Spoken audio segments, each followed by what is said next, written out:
اس لیے کہ جو شخص ذرہ برابر بھی نیکی کرے گا تو اس کو بھی وہ اپنے نامہ اعمال میں دیکھ لے گا، اور جس طرح چھوٹی سے چھوٹی نیکی نامہ اعمال میں دیکھے گا اسی طریقے سے چھوٹا گناہ بھی وہ اپنے نامہ اعمال میں دیکھے گا۔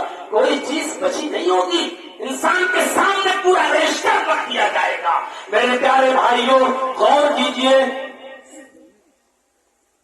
حضرت عمر فاروق رضی اللہ تعالیٰ عنہ ایک بوڑھی عورت کی کہ گھر میں صبح جایا کرتے تھے ارلی مارننگ۔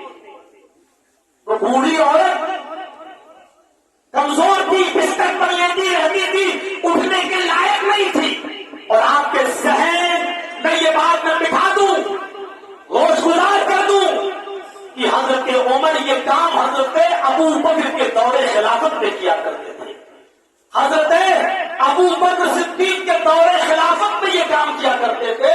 وہ جایا کرتے تھے اور ایک بوڑھی عورت کے گھر میں جا کر 3 کام کر دیا کرتے تھے۔ پہلا کام، بوڑھی عورت کے گھر میں کوئی رہتا نہیں تھا، جا کر جھاڑو لگا دیا کرتے تھے۔ اس عورت کے کپڑے بھی دھلنے والا کوئی نہیں تھا، بوڑھی عورت کے اس کے کپڑے بھی حضرت عمر فاروق دھل لیا کرتے تھے، اور اس کے گھر میں جو برتن تھا جس میں وہ کھانا کھاتی تھی اس کا برتن بھی وہ دھل لیا کرتے تھے۔ خلیفہ کون ہے؟ ابو بکر، اور صبح کون جاتے ہیں؟ ارلی مارننگ عمر فاروق۔ یہ 3 کام کر دیا کرتے تھے۔ بتائیے جھاڑو دینا حقیر کام ہی تو آج ہم سمجھتے ہیں۔ ابھی کسی کے گھر میں میری دعوت ہو، پہنچ جاؤں، اچانک اس کو جھاڑو لگاتے ہوئے دیکھوں تو مولوی جرجیز ایک ہی تانا ماریں گے، کیا بات ہے؟ آپ کی بیوی آپ سے جھاڑو لگواتی ہے؟ جھاڑو لگانا پڑ رہی ہے گھر میں؟ کسی کو برتن مانجتے ہوئے دیکھ لوں تو یہ حالت ہو گئی ہے۔ شادی کی یہ سائڈ افیکٹ، یہ اپنے گھر کا معاملہ نہیں، ایک بوڑھی عورت کے گھر میں حضرت عمر جھاڑو لگا رہے ہیں۔ ایک دن حضرت عمر فاروق رضی اللہ تعالیٰ عنہ ارلی مارننگ اٹھتے ہیں تو دیکھتے ہیں کہ میرے آنے سے پہلے جھاڑو لگ چکی ہے۔ برتن مانجنے کے لیے گئے تو دیکھا کہ برتن کی بھی صفائی ہو چکی ہے۔ بوڑھی عورت کا کپڑا دھلنے کے لیے مانگا تو پتا چلا کہ کپڑا بھی کوئی دھل کر چلا گیا ہے۔ حضرت عمر نے کہا ہے ہوگا کوئی، چلو کوئی بات نہیں۔ دوسرے دن پھر آئے تو دیکھا کہ میرے آنے سے پہلے پھر یہ کام ہو چکا ہے۔ تیسرے دن اس گھر میں پھر داخل ہوتے ہیں تو کیا دیکھتے ہیں کہ آج بھی کوئی مجھ سے بھی پہلے آیا اور یہ کام کر گیا۔ حضرت عمر نے کہا جو کام میں کرتا تھا اور کسی کو پتا نہیں تھا کوئی اور کر رہا ہے، پتہ لگانا چاہیے کہ آخر یہ کام کرتا کون ہے، یہ کام کرتا کون ہے۔ دیکھے تو صحیح، چھپ گئے رات ہی میں، آدھی رات کے بعد چھپ گئے کہ دیکھیں آج کون آتا ہے۔ درخت کی آڑ میں چھپ گئے، کوئی شخص آیا، اندر داخل ہو گیا، جھاڑو دینے لگا، برتن مانجنے لگا، کپڑے دھلنے لگا۔ حضرت عمر اس وقت تو اندھیرے کی وجہ سے نہیں پہچان سکے، لیکن جب گھر کے اندر داخل ہوتے ہیں کہ دیکھیں یہ شخص ہے کون، تو پتہ چلا کہ یہ کوئی اور شخص نہیں ہے، وہ اس عرب کے خطے کا حاکم وقت، خلیفہ وقت ہے، وہ حضرت ابو بکر صدیق رضی اللہ تعالیٰ عنہ ہے، جو خلیفۃ المومنین ہے، خلیفۃ المسلمین ہے، اور ہم سے بھی پہلے اٹھ کر اس بوڑھی عورت کے گھر میں جھاڑو لگا دیا کرتے ہیں، برتن مانج دیا کرتے ہیں، اور اس کے کپڑے بھی دھو دیا کرتے ہیں۔ میرے بھائیوں، جھاڑو لگانا مولوی جرجیز جلدی مسجد میں داخل ہوتے وقت اللہ کے گھر میں بھی بہت جلدی تیار نہیں ہوگا جھاڑو اٹھا کر۔ میرے بھائیوں، سب کے سامنے مسجد کو صاف کرنے کے لیے شاید اکیلے میں یہ کام کر بھی لوں، لیکن سب کے سامنے شاید شرما جاؤں، حیا جائے، لیکن حضرت حضرت ابو بکر صدیق رضی اللہ تعالیٰ عنہ خلیفہ ہے، لیکن خلافت کا کوئی تکبر نہیں ہے ان کے دلوں دماغ میں کہ میں خلیفہ ہوں اس کے گھر جا کے جھاڑو لگاؤں گا. ارے میرے حکم پر تو ڈیسیوں نوکر چلے جائیں گے جھاڑو لگانے کے لیے. نہیں، یہ نیکی کرنے کا موقع جب مجھے مل رہا ہے تو میں کیوں نہ کروں. اس حقیر سے کام کو بھی انہوں نے میرے بھائیوں غلط نہیں سمجھا، کمزور نہیں سمجھا اور کم نہیں آتا. سوچا کہ یہ موقع مل رہا ہے تو کرو. یہ منظر ہمیں اور آپ کو سوچنا چاہیے، صرف سنانے کے لیے نہیں ہے. پتا چل جائے گا صبح اٹھ کر کہ کس کے کانوں میں ڈائریا تھا اور کس کے کانوں میں نہیں تھا. کون ہے جو یہاں ایک کان سے سن رہا ہے اور صبح ہوتے ہوتے دوسرے کان سے اڑا دیا جائے گا. میرے بھائیوں نظر ڈالیے، یہ حضرت عمر فاروق کا منظر ہے. اس لیے اللہ کے نبی نے فرمایا بخاری کے الفاظ، تصدقوا، لوگوں صدقہ و خیرات کرو. اور پھر ایک جملہ آپ نے اس میں یہ بھی فرمایا، اگر صدقہ دینے کے لیے تمہارے پاس بہت بڑی دولت نہیں ہے، بہت زمین و جائیداد نہیں ہے، بہت زیادہ پیسہ اور دولت کے انبار نہیں ہے، تھوڑی سی چیز ہے تب بھی صدقہ کر دو. یہاں تک آپ نے فرمایا اتقوا اللہ، اللہ سے ڈرو، ولو بشق تمرۃ، کھجور نہیں، ایک کھجور بھی بہت بڑی چیز ہو گئی. اگر کھجور کی ایک کھاپ، کھجور کا ایک ٹکڑا بھی تمہارے پاس ہو اور وہ دے کر بھی صدقہ دینے کے لائق ہو تو دے دو. اسی کو دیکھ کر اپنے آپ کو جہنم کی آگ سے بچا لو. فرمایا اپنے آپ کو جہنم کی آگ سے بچاؤ. ولو بشق تمرۃ، چاہے کھجور کا ٹکڑا ہی تمہارے پاس کیوں نہ ہو. یہ حدیث ہمیں کیا بتلا رہی ہے کہ ایک چھوٹا سا ٹکڑا، آدھی کھجور بھی نہیں، اس سے بھی آدھا ٹکڑا، لیکن اگر کوئی بھی صدقہ دینا چاہو تو دے دو. اس کو بھی حقیر مت سمجھو. شاید اس کو کھا کر چبا کر کوئی پانی پی لے، اس کے منہ سے تمہارے لیے دعا نکل جائے.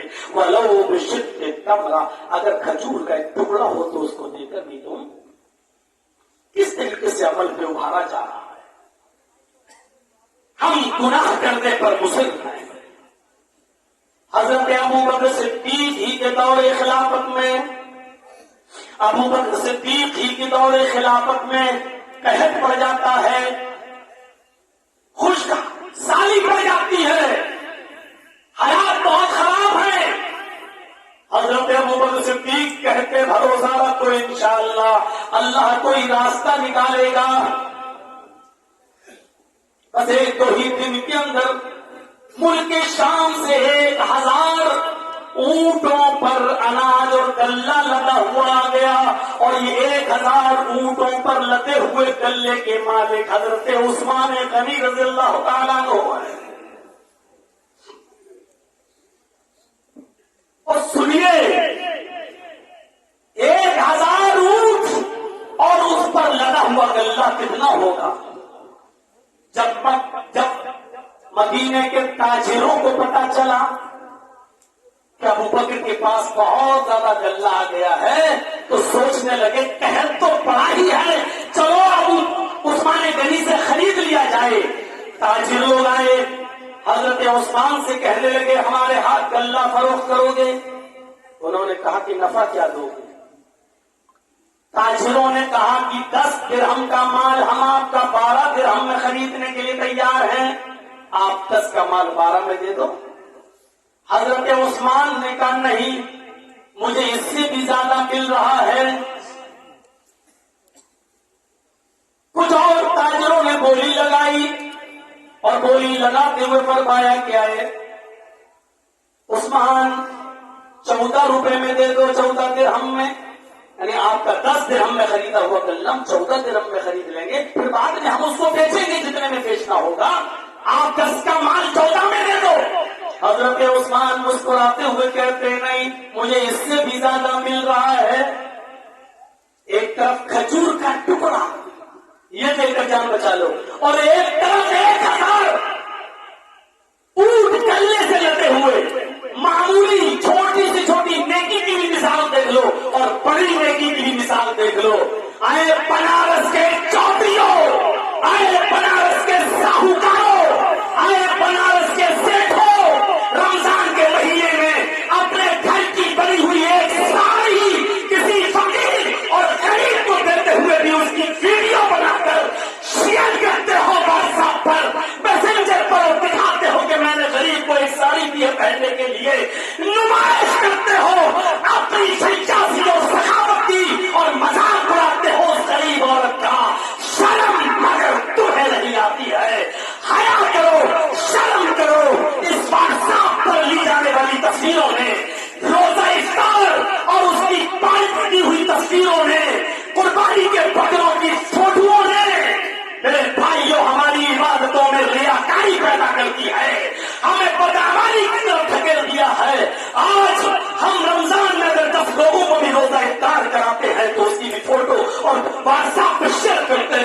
ہمارے گھر 10 آدمی آئے، میں نے آج ان کو روزہ افطار کرایا ہے، ان نمائشوں سے بچو، ان اچاری و مکاری سے اجتناب کرو۔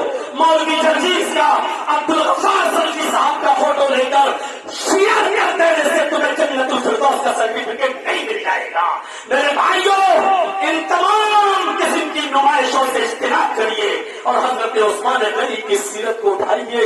ایک طرف کہا ولو بشق تمرہ، اور وہ اٹھاؤ مسلم شریف کی حدیث، بخاری کی حدیث، جس میں کہا جاتنی سائلہ، میرے پاس ایک مانگنے والی آئی۔ حضرت عائشہ فرماتی ہے کہ میرے پاس ایک مانگنے والی آئی اور میرے پاس ومعہا صبیان، اس کے ساتھ 2 چھوٹے چھوٹے بچے تھے، بہت چھوٹے چھوٹے بچے۔ میرے پاس کچھ نہیں تھا دینے کے لیے، ایک کھجور تھی، میں نے اس کو اٹھایا اور اس عورت کو دے دیا، اس عورت کو دے دیا۔ اس عورت نے خود نہیں کھایا، اس کھجور کے 2 ٹکڑے کیے، بیچ سے گٹھلی نکال کر پھینک دی، ایک ٹکڑا اس بچے کو دے دیا، ایک ٹکڑا اس بچے کو دے دیا اور آگے بڑھ کے چلی گئی۔ یہ مسلم کے الفاظ ہیں، بخاری کے الفاظ یہ ہے کہ میرے پاس 3 کھجوریں تھیں، میں نے وہ تینوں کھجوریں اس عورت کو دے دی۔ اس عورت نے ایک کھجور اس بچے کو دے دی، ایک کھجور اس بچے کو دے دی اور ایک کھجور خود کھانے کے لیے رکھ لی۔ ان بچوں نے اپنی اپنی کھجوریں کھا لی، لیکن بچوں کی نظر ماں کی کھجور پر پڑی تو وہ دونوں بچے ماں کی کھجور پر جھپٹ پڑے۔ ماں کو ترس آ گیا، اس نے خود نہیں کھایا اور اس کھجور کے بھی 2 ٹکڑے کر کے ایک اس بچے کو دے دیا، ایک اس بچے کو دے دیا اور آگے بڑھ گئی۔ نبی اکرم جب گھر میں آئے تو حضرت عائشہ نے پورا واقعہ بیان کر دیا، ایسا ایسا میں نے منظر دیکھا۔ جانتے ہو اللہ کے نبی نے کیا فرمایا؟ وہ جب بتا رہی الجنہ، عائشہ جو عورت اپنے بچوں کی پرورش اور برداشت میں آزمائی جاتی ہے، ایسی عورت پر اللہ جنت واجب کر دیتا ہے۔ اس عورت کے لیے جنت واجب۔ کہنے کا مقصد یہ کہ حضرت عائشہ نے ایک کھجور بھی صدقہ کرنے سے گریز نہیں کیا اور اس عورت نے بھی اس کھجور کو 2 ٹکڑے کر کے آدھا اس کو اور آدھا اس کو دے دیا۔ ہمیں سمجھنا چاہیے میرے پیارے ساتھیوں، حقیر نہیں سمجھنا چاہیے۔ ایک چھوٹی سے چھوٹی نیکی کو بھی، حضرت عثمان غنی کی نیکی دیکھیے کتنی بڑی ہے۔ کیا کہتے ہیں کہ مجھے تم 10 کا مال 14 میں لوگے، ہمیں اس سے بھی زیادہ پروفٹ مل رہا ہے۔ سارے تاجروں نے مل کے کہا آخری بولی لگاتا ہوں، کیا 10 کا مال 15 میں لینے کے لیے تیار ہوں، 10 کا مال 15 میں دے دو، بس بہت ہے، 10 درہم میں آپ نے خریدا، 15 میں مجھے دے دو۔ حضرت عثمان کہتے ہیں اس سے بھی زیادہ لگا سکتے ہو تو لگاؤ، مجھے اس سے بھی زیادہ مل رہا ہے۔ ان تاجروں نے کیا کہا سنیے گا۔ عثمان ابھی کیا کہا؟ عثمان مت بیچیے، ہمیں مت دیجیے، نہیں لے رہے، لیکن یہ بتائیے کہ مدینے کے سارے تاجر تو یہاں بیٹھے ہوئے ہیں، جو لوگ مال بیچنے اور خریدنے والے ہیں سب تو یہی موجود ہیں، پھر ہم سے زیادہ کون ہے؟ ہم تو آپ کا مال 10 سے 15 میں لے رہے، 15 سے زیادہ آپ کو کون دے رہا ہے؟ مدینے کے سارے بڑے بڑے تاجر تو یہاں بیٹھے ہوئے ہیں۔ فرمایا تم سے بھی زیادہ مال، بس پروفٹ اور فائدہ مجھے اللہ رب العالمین دے رہا ہے، تم 10 کا مال 15 میں لے رہے ہو اور میرا اللہ 1 درہم کا مال 10 درہم میں لے رہا ہے، یعنی 1 کا 10 گنا دے رہا ہے۔ 1 درہم کا مال میں اللہ کی راہ میں خرچ کروں گا، اللہ 10 درہم کے صدقے کا ثواب دے گا۔ تم تو ہمیں 10 کا 15 دے رہے ہو اور میرا رب تو مجھے 1 کا 10 دے رہا ہے، اور 1000 اونٹ جو اناج اور گلوں سے لدے ہوئے تھے سب کا سب مدینے کے تحت شدہ لوگوں میں تو پریشان تھے ان غریبوں میں تقسیم کر دیا۔ یہ پڑھتے ہوئے کہ من جاء بالحسنتی فلہ بعشر امثالہا، اللہ تبارک و تعالیٰ نے قرآن میں فرمایا من جاء بالحسنہ، جو ایک نیکی کرے گا فلہ بعشر امثالہا، اس کو 10 نیکیوں کا ثواب ملے گا، اس کو 10 گنا ثواب دیا جائے گا۔ تو میں 1000 گلے اور اناج سے لدے ہوئے اونٹوں کو اللہ کی راہ میں صدقہ خیرات کر رہا ہوں، اللہ مجھے 10,000 اونٹوں پر لدے ہوئے گلے کا ثواب دے گا۔ 1 درہم کے مال کے صدقے کا ثواب 10 درہم کے مال کے صدقے کے برابر دے گا۔ حضرت عائشہ کا ایک کھجور صدقہ کر دینا اور ایک طرف عثمان غنی رضی اللہ تعالیٰ عنہ کا 1000 گلے سے لدے ہوئے اونٹوں کا تقسیم کر دینا. یہ حدیث اور سیرت کی کتابوں میں یہ واقعات ملیں گے، لیکن کوئی نمائش نہیں تھی، کوئی ریا نہیں تھی، کوئی دکھاوا نہیں تھا. میرے بھائیوں، مومن اور منافق میں یہی تو فرق ہوتا ہے. مومن چھوٹے سے چھوٹا گناہ کو بھی پہاڑ کے برابر سمجھتا ہے. پہاڑ پتہ نہیں کیا ہو گیا ہے ہم سے. اور منافق بڑے سے بڑے گناہ کو بھی یہ سمجھتا ہے بڑے سے بڑا گناہ، پہاڑ جیسے گناہ کو بھی وہ ناک پر بیٹھی ہوئی مکھی تصور کرتا ہے ویسے کیا ہوا کچھ ہے ہی نہیں. مومن اور منافق کی پہچان سمجھ لیجیے گا. مومن چھوٹے سے چھوٹے گناہ کو بھی پہاڑ کے برابر تصور کرتا ہے اور منافق بڑے سے بڑے گناہ کو بھی ناک پر بیٹھی ہوئی مکھی تصور کرتا ہے. مومن مصیبت کو ترجیح دیتا ہے اور منافق معصیت کو ترجیح دیتا ہے. مومن مصیبت کو ترجیح دیتا ہے، مصیبت اٹھانا گوارا کر لے گا لیکن معصیت کا کام نہیں کرے گا. اور منافق معصیت کا کام تو کر جائے گا لیکن مصیبت اٹھانا گوارا نہیں کرے گا. جن لوگوں نے شیخ سعدی رحمت اللہ علیہ کی کتاب گلستہ پڑھی ہوگی فارسی میں، اس گلستہ کے اندر ان کو ایک واقعہ ملا ہوگا ایک فقیر کا. میں نہیں کہتا ہوں کہ یہ کسی سیرت کی کتاب کا واقعہ ہے، میں نہیں کہتا ہوں کہ یہ کوئی حدیث کا واقعہ ہے، لیکن شیخ سعدی کی کتاب گلستہ پوستہ میں لکھا ہوا یہ واقعہ بھی کسی عبرت سے کم نہیں ہے. کہ وہ لکھتے ہیں اپنی کتاب گلستہ کے اندر کہ ایک جنگل میں فقیر رہتا تھا، فقیر، اور اس جنگل کے کسی خطرناک خونخوار شیر نے اس فقیر کو زخمی کر دیا. اس فقیر کو زخمی کر دیا. فقیر پوری طریقے سے زخمی ہو گیا، لیکن زخمی ہونے کے بعد بھی فقیر کے منہ سے جملہ نکل رہا ہے الحمدللہ الحمدللہ.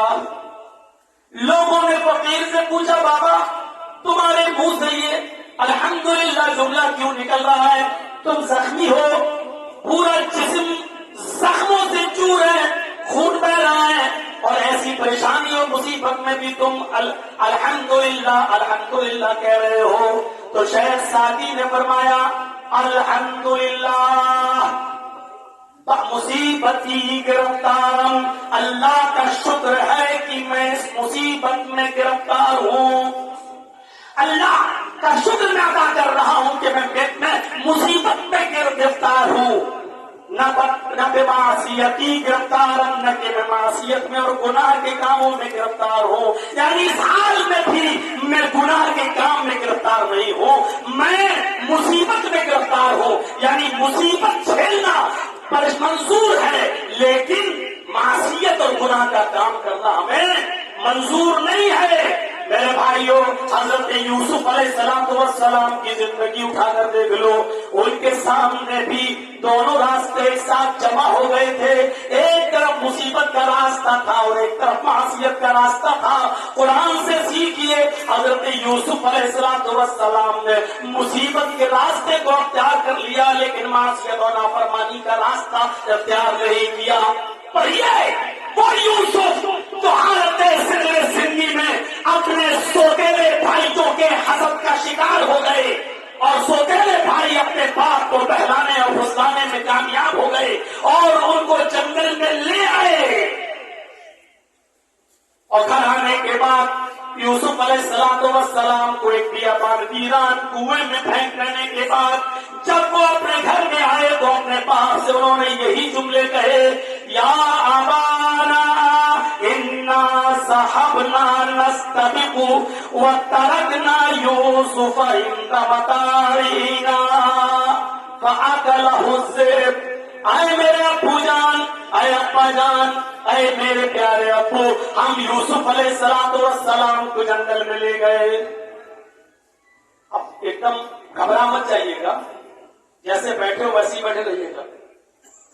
یا بانا انا ذهبنا نستبق وتركنا يوسف عند متاعنا فأكله الذئب. اے ابو، ہم جنگل میں لے گئے یوسف کو، ہم کھیل کود میں لگ گئے، دوڑ بھاگ میں لگ گئے، ہم ایک دوسرے کے دوڑ کے مقابلہ کرنے لگے. وَتَرَكْنَا يُوسُفَ عِندَ مَتَاعِنَا، اور یوسف کو اپنے سامان کے پاس دیکھنے کے لیے، حفاظت کرنے کے لیے چھوڑ دیا. آئیے ذرا دیکھیے گا، یوسف کو ہم نے چھوڑ دیا اپنے سامان کی حفاظت کرنے کے لیے. ہم کھیل کود میں لگ گئے، دوڑ بھاگ میں لگ گئے. فَأَكَلَهُ الذِّئْبُ، بس بھیڑیا آیا اور وہ یوسف کو کھا گیا. سفید جھوٹ، بالکل اس سے بھی بڑا جھوٹ جو آج کل سب سے بڑا شخص بھی بولنے میں بھی شرماتا ہے. اِنَّا ذَهَبْنَا نَسْتَبِقُ، ہم کھیل کود میں لگ گئے، دوڑ بھاگ میں لگ گئے. وَتَرَكْنَا يُوسُفَ عِندَ مَتَاعِنَا، اور یوسف کو اپنے سامان کے بیچ چھوڑ دیا حفاظت کے لیے. فَأَكَلَهُ الذِّئْبُ، بھیڑیا کھا گیا. اور منہ کیسے بنایا؟ غور کیجیے گا آگے والے جملوں پر. وَمَا أَنتَ بِمُؤْمِنٍ لَنَا، آپ ہماری بات کیوں مانیں گے؟ آپ ہماری بات کیوں ماننے لگے؟ وَلَوْ كُنَّا صَادِقِينَ، اگرچہ ہم سچ ہی کیوں نہ بول رہے ہوں، ہم کتنے بڑے سچے ہی کیوں نہ ہو، لیکن آپ تو ہماری بات مانیں گے نہیں. کیوں مانیں گے؟ آپ تو کہہ رہے ہیں کہ ہم تو پہلے ہی منع کر رہے تھے، لیکن ابو جان یہ سچ ہے کہ یوسف کو بھیڑیا کھا گیا. یقین نہیں آتا ہے تو میں قمیص لایا ہوں، اس میں خون دیکھ لیجئے. اور وہ یوسف علیہ السلام کی قمیص اتار کر ایک بکری کا خون لگا کر لے آئے تھے. قرآن کہتا ہے کہ وہ جھوٹی قمیص کے ساتھ جھوٹا خون لگا کر یوسف کی قمیص کے ساتھ آئے اور اپنے باپ کو دے دیا. بہت سے مراحل سے گزرے، آگے بتاتا ہوں. یہ باپ بیٹوں کی جو باتیں ہوئی وہ الگ، یہاں یوسف کا حال کیا تھا؟ ابھی بچے ہی ہیں، ڈال دیے گئے. ادھر سے قافلہ آیا، پانی کی پیاس لگی تھی، وہ پانی کی ڈول لے کر کنویں میں ڈالنے لگا. اس نے چھانک کر دیکھا اس میں تو ایک بچہ پڑا ہے، لڑکا پڑا ہے. اس نے نیچے جھانک کر دیکھا اس میں ایک لڑکا پڑا ہوا ہے. اپنے ساتھیوں کو پکار کر کہتا ہے، یا بشرا ھذا غلام، اے میرے ساتھیوں تمہیں خوشخبری ہو، یہاں ایک لڑکا موجود ہے، پانی نہیں، اس ویران کنویں میں ایک لڑکا پڑا ہوا ہے. قافلے کے لوگوں نے اس لڑکے کو نکالا، خوبصورت بچہ تھا، اس بچے کو نکالا. پھر ہم بیچ سے کچھ چیزیں چھوڑتے ہوئے آگے کی طرف بڑھ رہے ہیں. پھر یوسف علیہ السلام کو مصر کے بازار میں پیش کیا گیا. قرآن کہتا ہے وَشَرَوْهُ بِثَمَنٍ بَخْسٍ دَرَاهِمَ مَعْدُودَةٍ، کیا حیثیت تھی، بہت سستی قیمت میں. شَرَوْهُ بِثَمَنٍ بَخْسٍ، رکھتی قیمت میں، بہت سستی قیمت میں. اور اس کی بھی تشریح کر دی، دراہم معدودہ، چند سکوں میں، چند درہموں میں یوسف کو بیچ دیا. خوبصورت بچے کی بھی کوئی قیمت نہیں گئی، چند سکوں میں بیچ دیا. ہم اپنی بھاشا میں بولیں تو چند ٹکوں میں بیچ دیا. اتنا ہی مل گیا تو کافی، کیوں محنت کر کے تھوڑی لیا ہے، کنویں میں پڑا تھا نکالا. ہم کیا کریں گے، رکھے چلائے پلائے بیچ دیا. وَشَرَوْهُ بِثَمَنٍ، سستی قیمت میں، دراہم معدودہ، گنتی کے چند سکوں میں بیچ دیا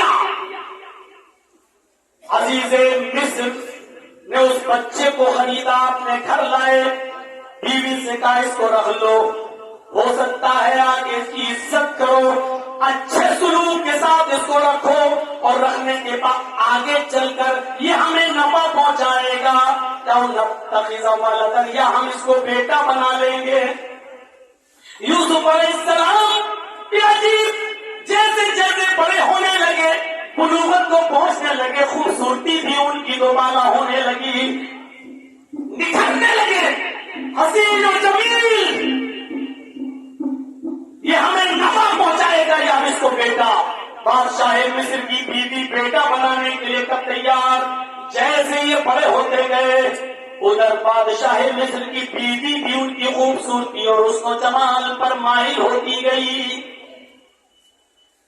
یہ چرچے مصر کے بازاروں میں ہونے لگے اور گھر گھر یہ چرچے ہونے لگے کہ دیکھو بادشاہ مصر کی بیوی کو کیا ہو گیا، وہ اپنے غلام کو دل میں بیٹھی اپنے غلام کی طرف مائل ہو گئی، ارے وہ اپنے اس خریدے ہوئے غلام پر ہی اپنی جان چھڑکنے لگی۔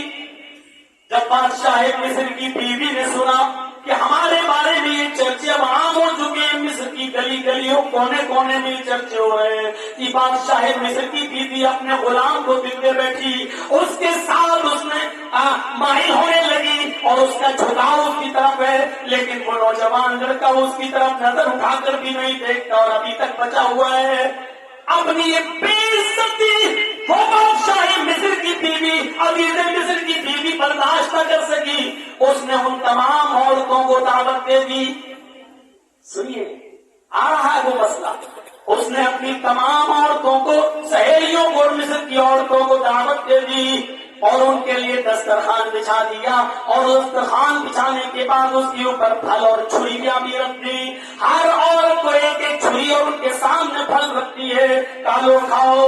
عورتیں پھلوں کو کاٹنے لگی، کاٹا اور پھر اس کو بھی ٹکڑے ٹکڑے کر کے کھانے لگی، پھل کاٹ دی جاتی اور کھاتی جاتی۔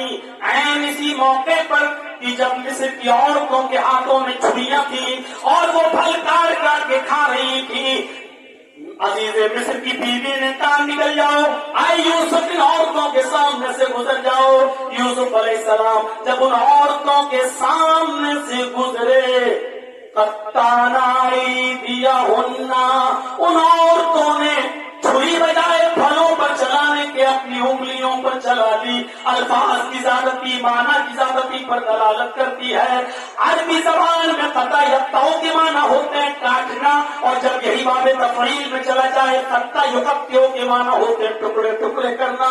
انہوں نے اپنی انگلی کاٹی ہی نہیں بلکہ کئی جگہ سے ٹکڑے ٹکڑے کر ڈالی۔ قطعنائی دیا ہننا، یہاں دیکھ دی جا رہی، ادھر انگلی کٹ گئی، ادھر کٹ گئی، ادھر کٹ گئی، اور یوسف علیہ السلام کو وہ دیکھتی چلی گئی، ان کے حسن و جمال کو وہ غور سے دیکھنے لگی، انگلیاں کٹتی جا رہی اور چیرتی جا رہی۔ حاشا للہ ما ھذا بشرا ان ھذا الا ملک کریم۔ حاشا للہ، ہرگز نہیں، ما ھذا بشرا، ارے یہ تو انسان ہے ہی نہیں، یہ تو انسان دکھائی نہیں دیتا۔ حسن و جمال اور خوبصورتی کے اس مجسمے کو جب میں دیکھتی ہوں، اس کو جمال کے اس پیکر کو جب میں دیکھتی ہوں تو کہنے پر مجبور ہوں ان ھذا الا ملک کریم، یہ کوئی کریم فرشتہ، مکرم فرشتہ، محترم فرشتہ، بزرگ فرشتہ نظر آ رہا ہے۔ عزیز مصر کی بیوی کو کہنے کا موقع مل گیا، آئے مصر والیوں کہو، ابھی تک تو میں اس لڑکے پر دل دے رہی تھی، اب تمہارا کیا حال ہے؟ انسان ماننے سے انکار کر دیا، فرشتہ تک کہنے لگی ہو، پھلوں کو کاٹنے کے بجائے اپنی انگلیاں ہی کاٹ ڈالی اور تکلیف کا احساس بھی نہیں ہو رہا ہے۔ ابھی تک میں مائل تھی، اب تم سب اس کی طرف مائل ہونے لگی ہو، بتاؤ اور میں کیا کروں؟ اپنے دل کے ہاتھوں مجبور ہوں، اور آپ بھرے مجمع میں یہ کہتی ہوں، آیا اور تو تمہارے سامنے میں کہتی ہوں، ابھی بھی میں اس کو اپنی گرفت میں لے کے رہوں گی۔ برا ارادہ جو میں نے کیا ہے اس کام کے لیے میں اس کو استعمال کر کے رہوں گی۔ ہوگی. اگر اس نے میری بات نہ مانی تو یہ جیل میں سڑے گا, یہ جیل میں جائے گا. ان تمام عورتوں کے سامنے بادشاہ مصر کی بیوی نے اس بات کا اقرار بھی کر لیا. میرے بھائیوں پھر ایک موقع آیا, عزیز مصر کی بیوی نے یوسف سے کہا اٹھو چلو. کہاں چلو؟ کہا جہاں میں لے کے چل رہی ہوں. گھر میں رہتے تھے, وہیں کھاتے تھے, پیتے تھے, اس لیے اپنی مالکن کی بات تو ماننا ہی تھی. اٹھے اور عزیز مصر کی بیوی کے ساتھ چل دیے, اس دروازے سے داخل ہوئے. بادشاہ مصر کی بیوی نے وہ دروازہ بند کر دیا اور آگے بڑھو. دوسرا دروازہ کھولا اور آگے لے گئی. دوسرا دروازہ بھی بند کر دیا, تیسرے دروازے میں لے گئی. یہاں سے بھی اور آگے بڑھو, تیسرا دروازہ بند کر دیا. قرآن نے غلقت الباب نہیں کہا, غلقت الابواب. اس نے ایک دروازہ بند نہیں کیا بلکہ بہت سارے دروازوں کو بند کر لیا. جمع استعمال ہوا ہے, یعنی وہ کئی دروازوں کو پار کرنے کے بعد یوسف کو جس روم میں لے گئی وہی اس کا اسپیشل روم تھا. اور روم میں جانے کے بعد وہ بستر پر بیٹھ جاتی ہے اور یوسف سے کہتی آئی طلب, اے یوسف آ جاؤ, آؤ. برسوں سے میں تمہارے حسن و جمال کو دیکھ دیکھ کر میں پریشان ہوں اور تمہارے لیے مری جا رہی ہوں. آج تمہیں اتنے اندر لے آئی ہوں, آج مجھے اپنے مقصد پہ کامیاب ہونا ہے. اے یوسف آ جاؤ میرے پاس, آج کوئی نہیں دیکھ رہا ہے. اے یوسف تم میرے قریب آؤ, آج میری اس آرزو کو پورا کرو جو میں برسوں سے چاہتی تھی اور تمہارے بالغ ہونے کا انتظار کر رہی تھی.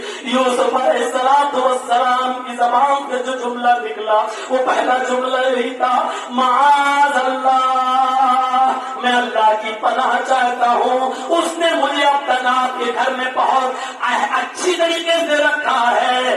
ظالم لوگ کبھی کامیاب نہیں ہوتے. اگر میں نے تمہارے ساتھ غلط کام کیا تو یہ بادشاہ مصر کی کا حق مارنا ہوا, اور حق مارنے والا ظالم ہوتا ہے. اور اللہ ظالموں کو کبھی پسند نہیں کرتا اور ظالم کبھی کامیاب نہیں ہوتے. میں یہ کام نہیں کر سکتا. یوسف بھاگے. عزیز مصر کی بیوی نے تعاقب کیا. یوسف پہلا دروازہ کھول کر بھاگنے میں کامیاب ہو گئے, لیکن دوسرا دروازہ بند تھا. کسی طریقے سے دوسرا دروازہ کھول کر بھاگنے میں کامیاب ہو گئے. تیسرا دروازہ ایک اور آیا. یوسف علیہ السلام تیسرے دروازے کو کھول کر بھاگنے میں کامیاب ہو گئے. اب مجھے نہیں معلوم کہ جمع کرنے کا آگے کتنے دروازوں پر آتا ہے. آخری دروازہ آیا, اس کا حصہ پکڑے ہوئے تھے, کنڈل پکڑے ہوئے تھے, اس کو کھول کر بھاگنا چاہتے تھے, لیکن عزیز مصر کی بیوی نے پیچھے سے قمیض پکڑ لی. یہاں یہ صورتحال ہے کہ یوسف علیہ السلام دروازے کا یہ کنڈل پکڑے ہوئے ہیں اور بادشاہ مصر کی بیوی پیچھے سے ان کی قمیض پکڑے ہوئے ہیں. اس نے قمیض کو کھینچا, قمیض بڑھتی چلی گئی اور یوسف علیہ السلام اس دروازے کے کنڈل کو پکڑتے ہوئے پیچھے کی طرف آتے چلے گئے. دروازہ تو کھل گیا لیکن یوسف علیہ السلام زمین پر گر پڑے. جیسے ہی دروازہ کھلا ادھر بادشاہ مصر کی بیوی گری ہے, اسی کے پاس یوسف علیہ السلام گرے ہیں. پیچھے سے قمیض پھٹی ہوئی ہے اور سامنے دروازہ کھلتے ہی عزیز مصر کھڑا ہے. فوراً کھڑی ہوتی ہے اور کہتی ہے اس لڑکے کی, اس شخص کی سزا کیا ہونی چاہیے جو آپ کے اہل پر بری نظر ڈالے, جو آپ کی بیوی پر غلط نظر ڈالے, الٹا چور کوتوال کو ڈانٹے. میرے بھائیوں, عزیز مصر کی بیوی نے فوراً الزام لگانا شروع کر دیا. حضرت یوسف نے جس انداز میں صفائی دے سکتے تھے دی, لیکن وہ پہلے ہی وعدہ کر چکی تھی, اعلان کر چکی تھی کہ میں, اے یوسف اگر تم نے میری خواہش پوری نہیں کی تو تم جیل میں سڑو گے. میرے بھائیوں ذرا غور کرو, بادشاہ مصر کی بیوی کی طرف سے ملنے والا آفر کتنا بڑا آفر تھا. وہ کہہ رہی تھی آؤ میرے پاس, اور گھر کی مالکن ہو اور عزیز مصر بادشاہ مصر کی بیوی ہو, دولت کی کمی نہیں, عیش و آرام کی کمی نہیں. اگر یوسف علیہ السلام اس کی بات مان لیتے تو کسی چیز کی کمی ہونے دیتی ہو.